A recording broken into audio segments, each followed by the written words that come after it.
আপনি কি জানেন মদিনার রওজা শরীফের নিচে এমন একটি গোপন দেওয়াল আছে যা লোহা বা পাথর দিয়ে নয়, বরং হাজার হাজার মন গলিত সীসা দিয়ে তৈরি? কিন্তু কেন মাটির গভীরে এই অভেদ্য দেওয়াল তুলতে হয়েছিল? এর পেছনে লুকিয়ে আছে ৮৫০ বছর আগের এক ভয়ঙ্কর রাত, যখন ইউরোপের খ্রিস্টানরা ষড়যন্ত্র করেছিল আমাদের প্রিয় নবী সাল্লাল্লাহু আলাইহি ওয়াসাল্লামের দেহ মোবারক চুরি করে নিয়ে যাওয়ার। তারা প্রায় সফলও হয়ে গিয়েছিল। সুড়ঙ্গ খুঁড়ে পৌঁছে গিয়েছিল একদম রওজা মুবারকের দেওয়ালে। তারপর কি হলো? কিভাবে ব্যর্থ হলো সেই নাপাক ষড়যন্ত্র, আর কিভাবে এক স্বপ্নের মাধ্যমে রক্ষা পেল বিশ্বনবীর পবিত্র শরীর? এই ঘটনা না জানলে আপনার ইসলামের ইতিহাসের অনেক বড় একটি অধ্যায় অজানা থেকে যাবে। চলুন ফিরে যাই সেই রাতে। ইতিহাসের এই অজানা সত্য জানার আগে নবীর প্রতি ভালোবাসা ও সমর্থনে একটি লাইক রেখে পাশে থাকুন। মদিনা মুনাওয়ারার রাত, চারিদিক নিস্তব্ধ। মসজিদে নববীর সবুজ গম্বুজের নিচে এক অলৌকিক শান্তি বিরাজ করছে। রওজায়ে রাসূলের পাশে মুসলমানরা নিশ্চিন্তে ঘুমিয়ে আছে। তারা জানে না যে তাদের পায়ের নিচের মাটিতে কি ভয়াবহ কাণ্ড ঘটছে। তারা জানে না যে মসজিদে নববীর একদম কাছেই একটি ছোট্ট ভাড়া বাড়িতে বাস করছে দুজন মানুষ, যারা দেখতে আল্লাহওয়ালা সাধারণ মানুষের মতো, কিন্তু তাদের অন্তরে লুকিয়ে আছে শয়তানের চেয়েও ভয়ঙ্কর বিষ। এই দুই ব্যক্তি নিজেদের পরিচয় দিত মরক্কো বা মাগরিবি হাজি হিসাবে। বাহ্যিক দৃষ্টিতে তারা ছিল অত্যন্ত নেককার। তাদের মুখে লম্বা দাড়ি, হাতে সবসময় তসবিহ আর মুখে আল্লাহর জিকির। মদিনার মানুষ তাদের দেখে মুগ্ধ হতো। তারা প্রতিদিন ৫ ওয়াক্ত নামাজ পড়ত জামাতে, রোজা রাখত আর মদিনার গরিব দুঃখীদের অঢেল দান খয়রাত করত। মানুষ বলাবলি করত, আহ, কত বড় আল্লাহওয়ালা মানুষেরা, এত দূর থেকে এসে নবীজির প্রেমে পড়ে গেছে। কিন্তু রাতের অন্ধকারে তাদের আসল চেহারা বেরিয়ে আসত। যখন মদিনার সবাই গভীর ঘুমে মগ্ন থাকত, তখন এই দুই শয়তান তাদের ঘরের দরজা জানালা বন্ধ করে দিত। ঘরের মেঝের ওপর বিছানো থাকত একটি দামি চাটাই। তারা সেই চাটাইটি সরিয়ে ফেলত, আর চাটাইয়ের নিচেই ছিল তাদের আসল রূপ। সেখানে তারা খুঁড়েছিল একটি গোপন সুড়ঙ্গ। প্রতি রাতে তারা সেই সুড়ঙ্গের ভেতরে প্রবেশ করত। তাদের হাতে থাকত কোদাল আর শাবল। তাদের লক্ষ্য কোনো গুপ্তধন ছিল না, তাদের লক্ষ্য ছিল এই মহাবিশ্বের সবচেয়ে দামি সম্পদ রাসূলুল্লাহ সাল্লাল্লাহু আলাইহি ওয়াসাল্লামের পবিত্র শরীর। নাউজুবিল্লাহ। তাদের পরিকল্পনা ছিল ইউরোপের খ্রিস্টান শাসকদের খুশি করার জন্য নবীজির পবিত্র দেহ চুরি করে ইউরোপে নিয়ে যাওয়া। তারা জানত মুসলমানদের কাছে তাদের নবীর চেয়ে বড় কিচ্ছু নেই। যদি তারা এই কাজে সফল হতে পারে, তবে মুসলমানদের মনোবল ভেঙে চুরমার হয়ে যাবে, আর সেই সুযোগে খ্রিস্টান বাহিনী সহজেই মুসলিম বিশ্ব দখল করতে পারবে। রাতের পর রাত তারা মাটি খুঁড়ত, কিন্তু মাটি ফেলবে কোথায়? যদি ঘরের সামনে মাটি জমে থাকে, তবে তো মানুষ সন্দেহ করবে। তাই তারা এক শয়তানি বুদ্ধি বের করল। তারা চামড়ার বড় বড় থলি বা ব্যাগ বানালো। সারা রাত মাটি খুঁড়ে তারা সেই মাটি চামড়ার থলিতে ভরার কাজ করত। আর যখন রাতের শেষ প্রহর আসত, ফজরের আজানের ঠিক আগে, তখন তারা সেই মাটির বস্তা কাঁধে করে মদিনার বাইরে চলে যেত এবং নির্জন জায়গায় ফেলে আসত। দিনের বেলা তারা আবার সেই নেককার সাজার অভিনয় করত। এভাবে দিনের পর দিন, রাতের পর রাত কেটে গেল। তাদের সেই নাপাক সুড়ঙ্গ ধীরে ধীরে রওজা শরীফের দিকে এগিয়ে যেতে লাগল। তারা হিসাব করে দেখল তাদের বাসা থেকে রওজা শরীফের দূরত্ব আর মাত্র কয়েক গজ বাকি। আর হয়তো ১ সপ্তাহ অথবা তারও কম সময়, তারপরই তারা পৌঁছে যাবে সেই পবিত্র দেওয়ালের কাছে। তারা আনন্দে আত্মহারা হয়ে উঠল। তারা ভাবল তাদের মিশন সফল হতে যাচ্ছে। তারা পরিকল্পনা করে ফেলল কিভাবে দেহ মোবারক বের করবে, কিভাবে মদিনার বাইরে নিয়ে যাবে এবং জাহাজে করে পালানোর ব্যবস্থা করবে। সব কিছু তাদের পরিকল্পনা মতোই এগোচ্ছিল, কিন্তু তারা একটা কথা ভুলে গিয়েছিল। তারা ভুলে গিয়েছিল যে যিনি জীবিত অবস্থায় আল্লাহর প্রিয় ছিলেন, ওফাতের পরেও তিনি আল্লাহর কাছে সর্বাধিক প্রিয়। আল্লাহ নিজেই ঘোষণা দিয়েছেন তার হাবিবকে রক্ষা করার, আর আল্লাহ যখন কাউকে রক্ষা করার দায়িত্ব নেন, তখন পৃথিবীর কোনো শক্তি তার ক্ষতি করতে পারে না। মদিনা থেকে হাজার হাজার মাইল দূরে সিরিয়ার রাজধানী দামেস্কে সেখানে রাজত্ব করতেন মুসলিম বিশ্বের অন্যতম শক্তিশালী এবং পরহেজগার শাসক সুলতান নুরুদ্দিন জঙ্গি রহমতুল্লাহ আলাইহি।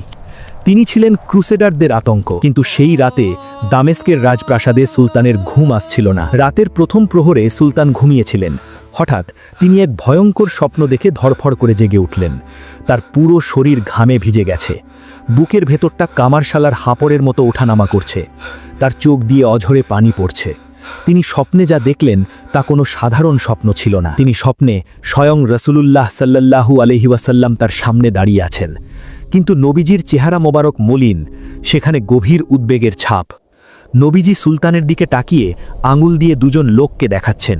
সেই লোক দুটির চেহারা ছিল লালচে বা সোনালি রঙের, আর তাদের চোখগুলো ছিল নীল। নবীজি সুলতানকে উদ্দেশ্য করে আর্তনাদের সুরে বললেন, মাহমুদ, আমাকে এই কুকুরদের হাত থেকে বাঁচাও, এরা আমাকে কষ্ট দিচ্ছে। সুলতান চিৎকার করে বিছানায় উঠে বসলেন।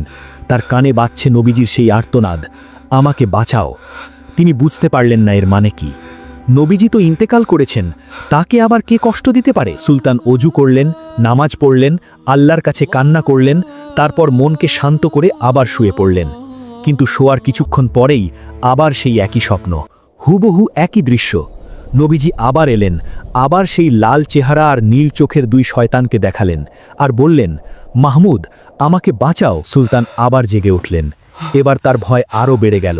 তিনি আবার নামাজ পড়লেন, আবার ঘুমানোর চেষ্টা করলেন, কিন্তু তৃতীয়বার যখন তিনি আবার চোখ বন্ধ করলেন, আবারও সেই একই স্বপ্ন দেখলেন। এক রাতে 3 বার, প্রতিবারই নবীজির সেই ব্যাকুল আহ্বান। এবার সুলতান আর বিছানায় থাকতে পারলেন না। তিনি চিৎকার করে বললেন, নবীজি বিপদে আছেন, আর আমি এখানে আরাম করে ঘুমাচ্ছি। আমার আর ঘুমানো সাজে না। রাতের শেষ প্রহরে ফজরের আজানের ঠিক আগে সুলতান তার প্রধান উজিয়া এবং সবচেয়ে বিশ্বস্ত বন্ধু জামালউদ্দিন মৌসুলিকে ডেকে পাঠালেন। জামালউদ্দিন ছিলেন অত্যন্ত জ্ঞানী এবং বিচক্ষণ মানুষ।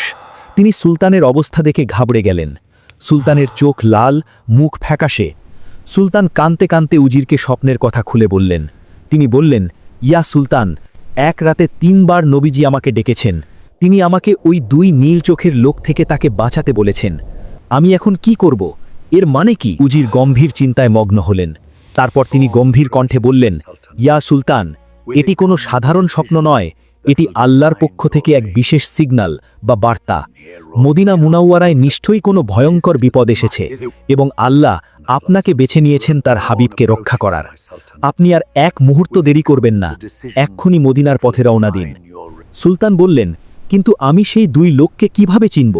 মদিনায় তো হাজার হাজার মানুষ। উজির বললেন, সেটা মদিনায় গিয়ে দেখা যাবে, আগে আমাদের পৌঁছতে হবে। আর হ্যাঁ, এই সফরের কথা কেউ যেন না জানে। এটা হবে একদম গোপন মিশন। যদি শত্রুরা টের পায়, তবে তারা পালিয়ে যাবে বা সতর্ক হয়ে যাবে। সুলতান নুরুদ্দিন জঙ্গি তৎক্ষণাৎ সিদ্ধান্ত নিলেন। তিনি তার 20 জন বাছা বাছা শক্তিশালী অশ্বারোহী সৈনিক এবং উজিরকে সাথে নিলেন। সাথে নিলেন প্রচুর স্বর্ণমুদ্রা এবং দামি উপহার। তিনি ঘোষণা দিলেন না যে তিনি বিপদে যাচ্ছেন, তিনি মদিনা জিয়ারতে যাচ্ছেন। দামেস্ক থেকে মদিনার পথ ছিল অনেক দীর্ঘ। সাধারণ কাফেলার এই পথ পাড়ি দিতে সময় লাগত প্রায় 1 মাস বা তারও বেশি। কিন্তু সুলতান নুরুদ্দিন জঙ্গির মনের অবস্থা ছিল ঝড়ের মতো। তিনি ঘোড়ার পিঠ থেকে নামলেন না। খাওয়া দাওয়া, ঘুম সব ভুলে গেলেন। তিনি পাগলের মতো ঘোড়া ছোটালেন। তার কানে শুধু বাজছিল নবীজির সেই কথা, মাহমুদ, আমাকে বাঁচাও। ইতিহাস সাক্ষী, সেই দীর্ঘ পথ সুলতান মাত্র 16 দিনে পাড়ি দিয়ে মদিনায় পৌঁছালেন। মদিনার মানুষ অবাক হয়ে গেল। দামেস্কের সুলতান হঠাৎ মদিনায়, কোনো পূর্ব ঘোষণা ছাড়াই। সুলতান মদিনায় প্রবেশ করেই সোজা মসজিদে নববীতে গেলেন। তিনি রওজা শরীফের সামনে দাঁড়ালেন। রওজার দিকে তাকিয়ে তিনি আর নিজেকে ধরে রাখতে পারলেন না। তিনি শিশুদের মতো হাউ হাউ করে কাঁদতে লাগলেন।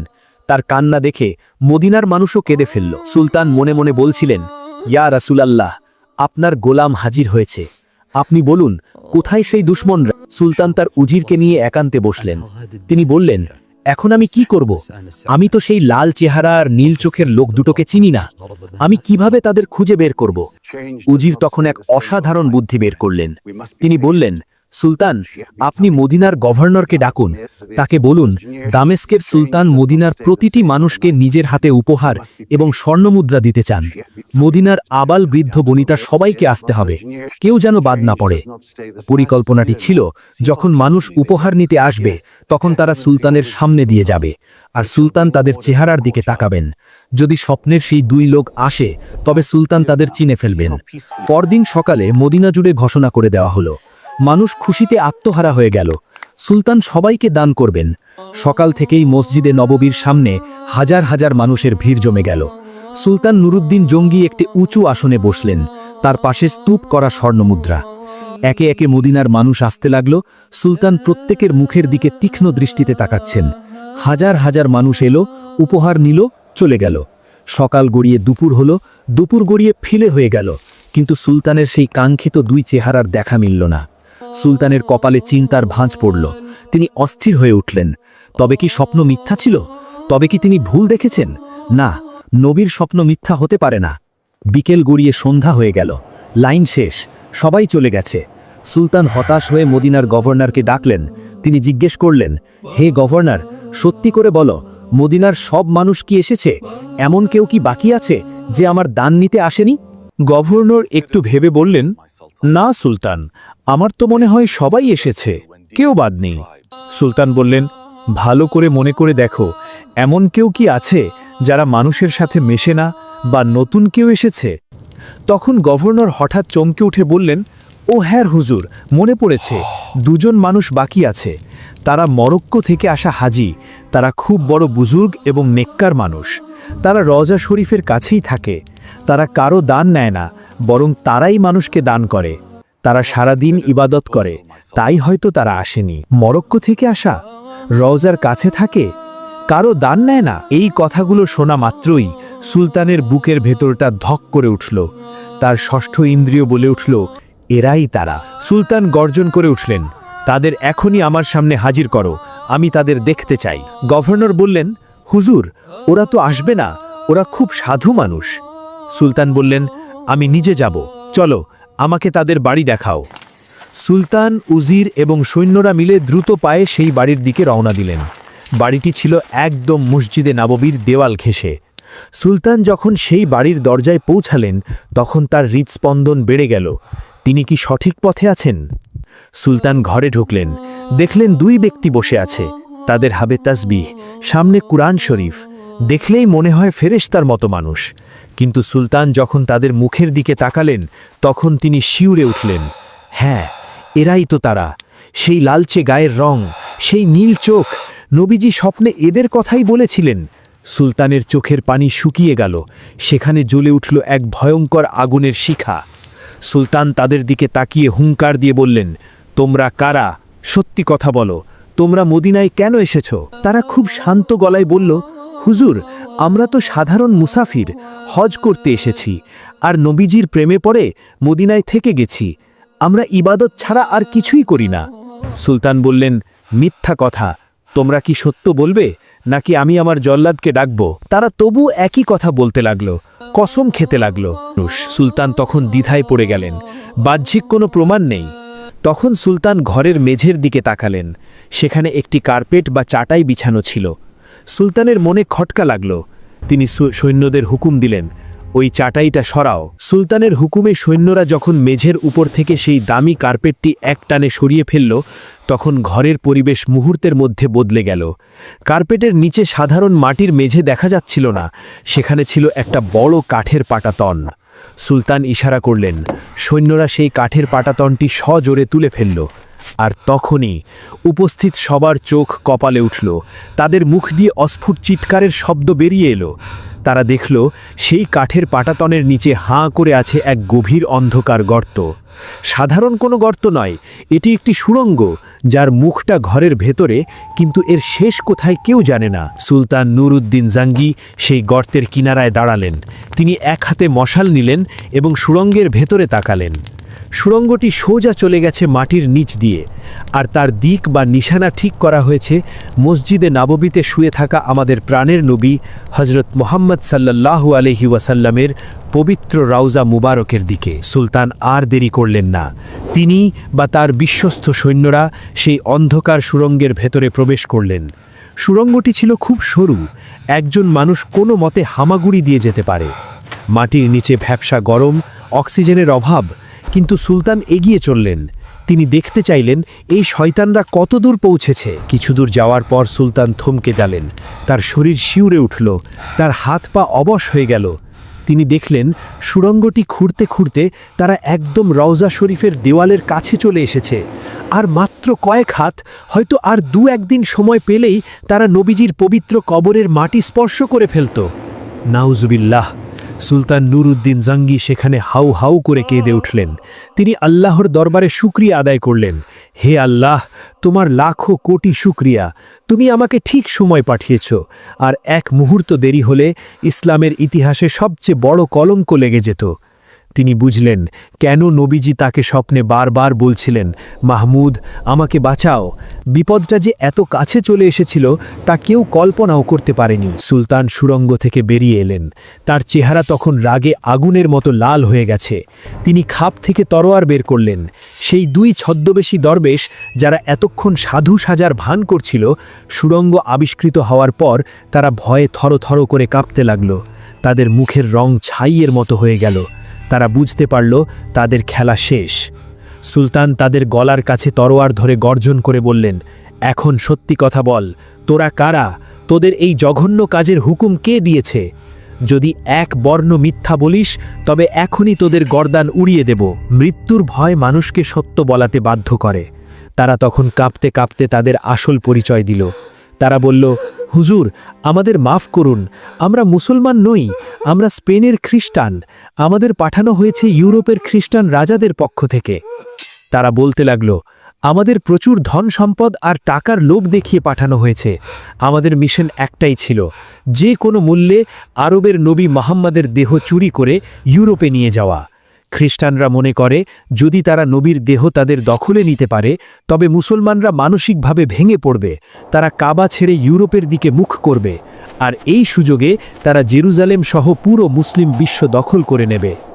সুলতান জিজ্ঞেস করলেন, তোমরা এই মাটি ফেলতে কোথায়?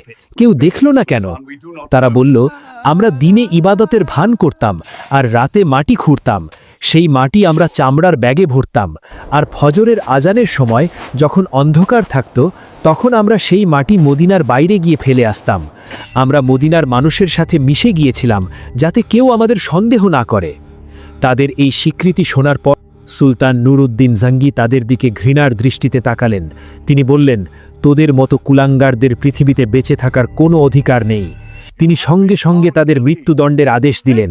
মদিনার হাজার হাজার মানুষের সামনে মসজিদে নাববীর অদূরেই সেই অভিশপ্ত দুই ষড়যন্ত্রকারীর গর্দান উড়িয়ে দেওয়া হলো। ইসলামের ইতিহাস থেকে এক বড় বিপদ দূর হলো। কিন্তু অপরাধীদের মারলেই কি সব শেষ?